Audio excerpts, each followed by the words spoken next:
Izinkan saya membacakan puisi dengan judul Tungkal Berdarah Merdeka, karya Edi Syahroni. Sebuah tuturan dari tanah Tungkal. 17 Agustus 1945, Bung Karno berdiri dengan suara lantang membelah pagi, memproklamasikan kemerdekaan negeri atas nama segenap bangsa Indonesia. Indonesia pun lahir dalam semangat dan doa. Kuala Tungkal, kota kecilku nan bersahaja, berhias cerita di tepi samudra dalam peluk sejarahnya. Hari Jumat pada tanggal 21 Januari 1949. Kala matahari memanjat langit sekitar pukul 11 siang, kami bersiap menunaikan sholat Jumat di masjid yang sunyi penuh khidmat. Namun takdir berkata lain. Dar! Dentuman mengguncang tanah dan dada. Dar! Langit seakan pecah dua. Mataku memandang jauh ke batas horizon. Asap hitam menjulang dari arah pasar. Masjid tujuan kami diselubungi kabut kelam. Apakah ini serangan? Apakah Belanda datang menyerbu? Ataukah bala lain datang dari penjuru waktu? Orang-orang berlarian meninggalkan rumah dan doa. Jeritan menggantikan azan. Aduh, ya Allah, astagfirullah. Apa yang terjadi atas negeri ini? Tangisan dan rintihan menyatu dalam luka. Rakyat Tungkal tersentak oleh duka. Darah merah mulai mengalir di jalan-jalan yang biasa senyap. Hatiku bergemuruh. Ini pasti ulah Belanda. Beberapa saat berlalu. Rakyat pun berkumpul tak ingin tunduk dengan keberanian yang mengakar di dada. Dengan mereka bersiap bukan dengan ketakutan tapi dengan azam yang membara. Padahal selama ini Belanda tak pernah menyerang daratan kami.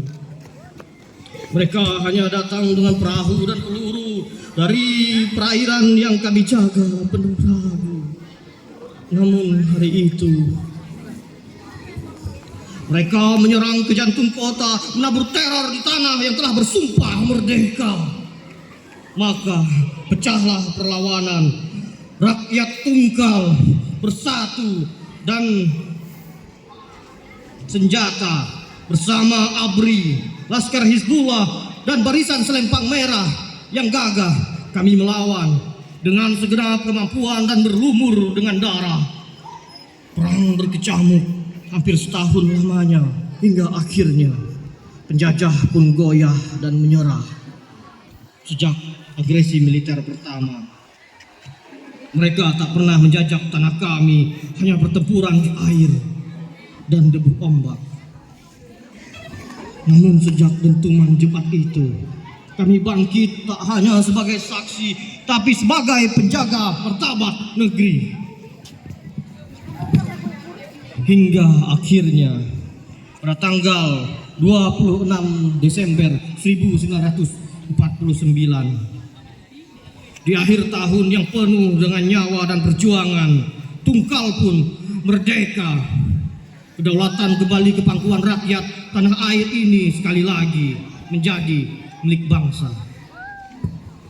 Dan kisah ini tertulis di udara, di akar-akar pohon dan darah yang tak lupa bahwa kemerdekaan bukan hadiah, melainkan warisan yang diperjuangkan dengan jiwa.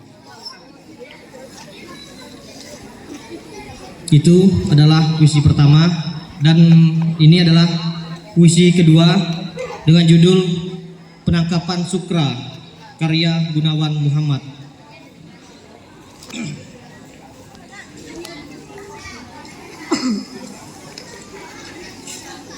Namaku Sukra, lahir di Kartasura, 17 di sebuah pagi Selasa manis. Ketika bulan terguling dari balik gunung, waktu itu kata orang, anjing-anjing hutan menyalak panjang, tinggi, dan seorang abdi berkata, ada juga lalang serigala ketika Kurawa dilahirkan. Bapakku, seorang bangsawan perkasa, jadi pucat. Ia seolah menyaksikan bayang-bayang semua pohon berangkat pergi, tak akan kembali. Pada umurku yang ke-21 aku ditangkap. Debu kembali ke tanah, jejak sembunyi ke tanah, Sukra diseret ke sana, seluruh Kartasura tak bersuara. Sang bapak menangis kepada angin, perempuan kepada cermin. Raden yang bagus, pelupukku akan hangus. Apa soalnya? Kenapa mereka tangkap tiba-tiba? Para prajurit itu diam. Ketika mataku mereka tutup, kuda-kuda bergerak. Aku coba merasakan arah dan jarak. Tentu saja tak berguna. Pusaran amat panjang dan tebakan-tebakan amat sengit. Dan perjalanan itu sampai akhirnya iringan berhenti. Tempat itu sepi. Katakanlah Kisanak, di manakah ini? Diamlah Raden, Tuhan sebentar lagi akan mengetahuinya. Ada ruang yang tak kulihat, ada gemam regang di ruang yang tak kulihat. Kemudian mataku mereka buka, lalu kulihat pertama kali gelap sehabis senja. Aku pun tahu setelah itu nasibku. Malam itu Pangeran Putra Mahkota telah menghunuskan kehendaknya. Siapakah yang berkhianat, kelam atau kesumat? Kenapa nasib 7 sembilu menghadang anak itu? Tahukah kau Sukra, kenapa kau kuperintah kubawa kemari? Suara-suara senjata berdetak di lantai. Hamba tidak tahu, Gusti. Kau sangka kau pemberani? Hamba tak berani. Mata putra mahkota itu tak begitu nampak. Dari pipinya yang tembam kurasakan geram saling mengetam, mengirim getarannya lewat bayang-bayang. Suara itu juga seperti bayang-bayang. Kau menantangku. Kuku-kuku kuda bergetar. Kau menghinaku, kau pamerkan kerupawananmu, kau remehkan aku, kau pikat perempuan-perempuanku, kau cemarkan kerajaanku. Jawablah, Sukra! Lengannya dingin, bayang-bayang melembing. Aku tidak tahu, Gusti. Bulan lumpuh ke bumi sebelum parak pagi. Pukuli dia di sini. Dusta yang merah, kau ingin cicipi asin darah. Masukkan semut ke dalam matanya.